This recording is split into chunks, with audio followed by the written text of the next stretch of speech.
तो शुरू करते हैं 11 कॉमर्स।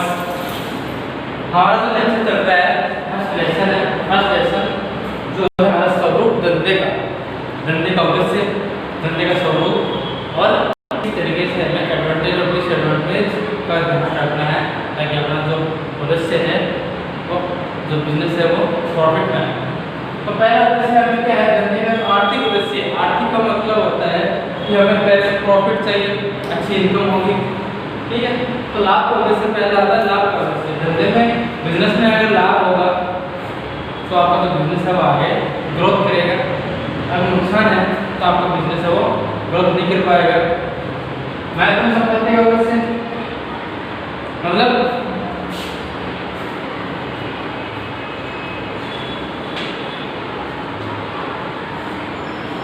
जो वार्षिक आय है, ठीक है, उसका उद्देश्य होता है कि अगर वार्षिक आय है तो के साथ संबंधित लाभ का उद्देश्य अल्प समय का विचार या महत्वपूर्ण संपत्ति सर्जन का उद्देश्य दीर्घ समय का होता है।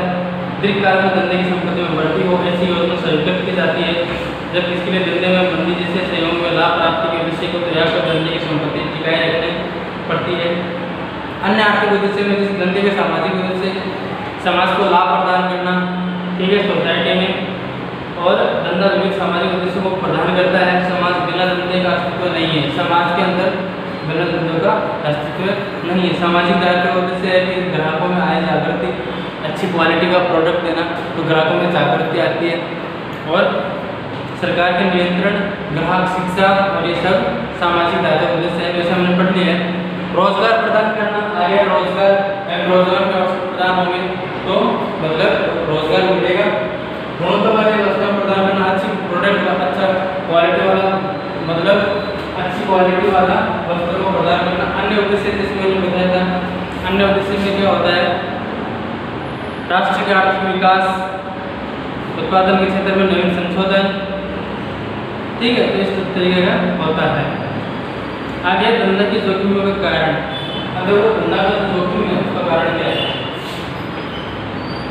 धंधा का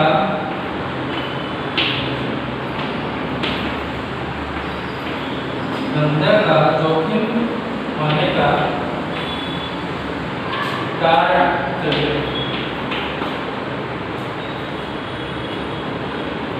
टेक्नोलॉजी में परिवर्तन,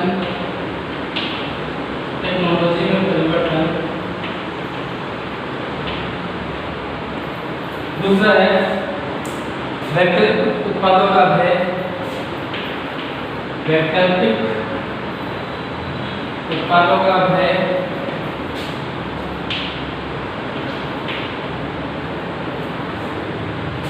वैकल्पिक उत्पादों का भय,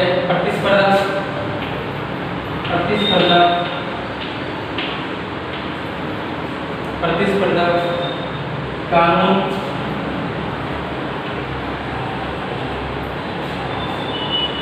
तो ये जोखिम होने का कारण है, ठीक है। कानून है मांग की अनिश्चितता, पांचवा नंबर है मांग की अनिश्चितता,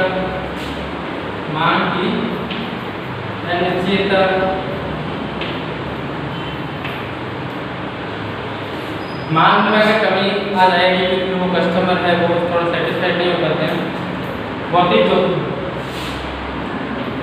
जोखिम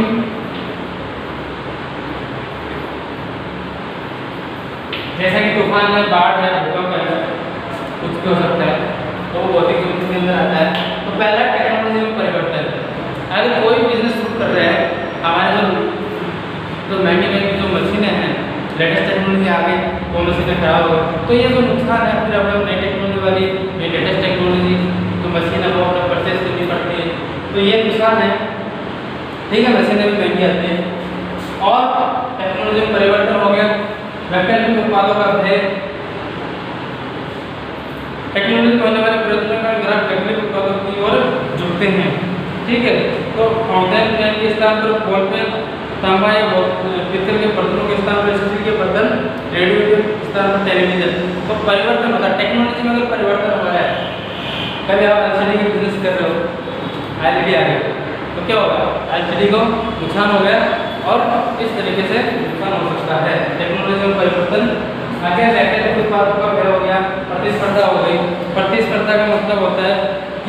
धंधे में जोखिम में वृद्धि। अगर धंधे में नुकसान हो रहा है तो उसके अंदर प्रतिस्पर्धा के अंदर कानून परिवर्तन होते रहते हैं। उसके लिए फिर मांग की अनिश्चितता, अगर प्रोडक्ट की कमी आ रही है, अनिश्चित हो रही है तो नुकसान हो सकता है। भौतिक परिवर्तन, बाढ़ है, जो ये है।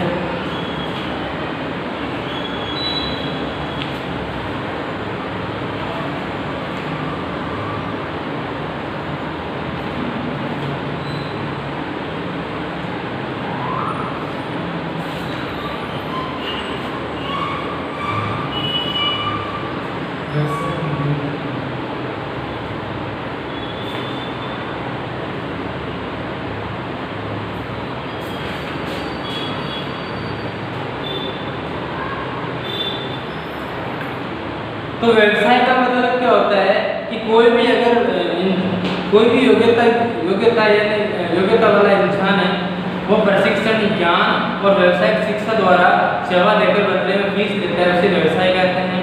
व्यवसाय करने वाले व्यक्ति को उसके साथ व्यवसायिक संगठन का सदस्य पद प्राप्त करना होता है। ठीक है, जैसा कि कोई भी अगर जॉब कर रहा है, प्राइवेट कर रहा है, कैंटीन डाल रखा है, डॉक्टर अगर फीस कर रहा है, और उसके अंदर भी मतलब इस तरीके के जो सिस्टम होते हैं, फीस देते हैं, काम करते हैं, वो व्यवसाय होता है। तो व्यवसाय में जो लक्षण है वो इस तरीके के होंगे कि व्यवसाय व्यक्तियों को व्यवसाय के लिए विशिष्ट ज्ञान, कौशल और व्यवसाय का प्रशिक्षण होना जरूरी है। व्यवसायिक सेवा का प्राथमिक उद्देश्य है, व्यक्ति का प्राथमिक उद्देश्य है आय प्राप्त करने की स्वतंत्र प्रवृत्ति रहती है, आय प्राप्त कर सकता है। ठीक है, रोजगार का मतलब होता है नौकरी। अगर कोई बंदा निश्चित वेतन, फिक्स वेतन पे अगर काम कर रहा है, मंथली सैलरी ले रहा है, तो वो है आपका रोजगार। ठीक है, तो वहाँ पर क्या होता है, मेहनत ज़्यादा लगती है, पैसे सैलरी कम मिलती है। ऐसा है कि मतलब जो बंदा 10,000 का काम कर रहा था वो डबल काम करवाते हैं। तो इस तरीके के प्राइवेट जॉब होते हैं, गवर्नमेंट जॉब होते हैं। और धंधा के परिवर्तन का वर्गीकरण है, और 3 प्रकार से होता है, व्यापार, वाणिज्य और उद्योग। व्यापार क्या होता है, लाभ के उद्देश्य से दो व्यक्तियों के मध्य वस्तु या सेवा के बदले में वस्तु या सेवा का, तो धन के बदले में सेवा तो विनिमय। और आप दुकानदार के पास से पुस्तक खरीदते हैं, पुस्तक खरीदने से सामने अपने धन भुगतान करते हैं, तो वस्तु के बदले में धन का विनिमय हो गया है। आप बस की टिकट खरीद रहे हैं तो आपको टिकट के बदले आपको पैसा देना होता है। तो व्यापार के लक्षण क्या है, व्यापार की आर्थिक व्यापार प्रवृत्ति है। व्यापार दो पक्ष का होता है, क्रेता और विक्रेता। व्यापार के लिए विनिमय अनिवार्य है। ठीक है, व्यापार के वस्तु और सेवा की मालिकी का परिवर्तन होता है, वस्तु के बदले में धन या वस्तु से भुगतान होता है। व्यापार सतत चलने वाला प्रवृत्ति है, वस्तु या सेवा का मूल्य धन में निश्चित होता है। ठीक है, वस्तु का जो मूल्य होता है वो प्रिंट रेट होता है। व्यापार कानून होने वाली प्रवृत्ति है। ठीक है, तो प्रकार व्यापार के प्रकार है, आंतरिक व्यापार और अंतर्राष्ट्रीय व्यापार। आंतरिक व्यापार का मतलब होता है, आंतरिक जो व्यापार होता है इसका मतलब होता है कि अपने देश में ही मतलब वस्तुओं का क्रय विक्रय करना। और इंटरनेशनल मतलब अंतर्राष्ट्रीय व्यापार होता है जिसके अंदर हमारा जो प्रोडक्ट है वो बाहर जाता है, विदेशों में जाता है। विदेशों का जो प्रोडक्ट है वो हमारे विदेश में आता है, जैसे चाइना का माल जो आ रहा है वो इंटरनेशनल व्यापार है। इंटरनेशनल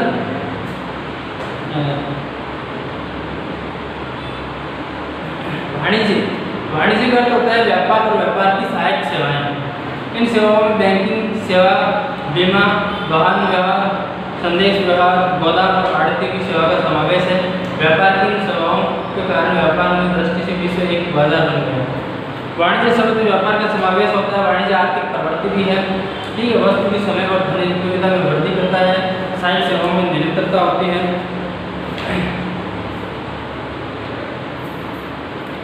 इंडस्ट्री, अब देखते हैं आप इंडस्ट्री बिजनेस जो होता है, औद्योगिक क्षेत्र होता है, तो वो किस तरीके से हम देखते हैं। अर्थ होता है इसका मानवीय आवश्यकताओं को संतुष्ट करने के लिए कच्चे माल पर विविध प्रक्रिया द्वारा उत्पाद करके तुष्टिकरण में वृद्धि करने की प्रक्रिया अर्थात उद्योग कहलाता है।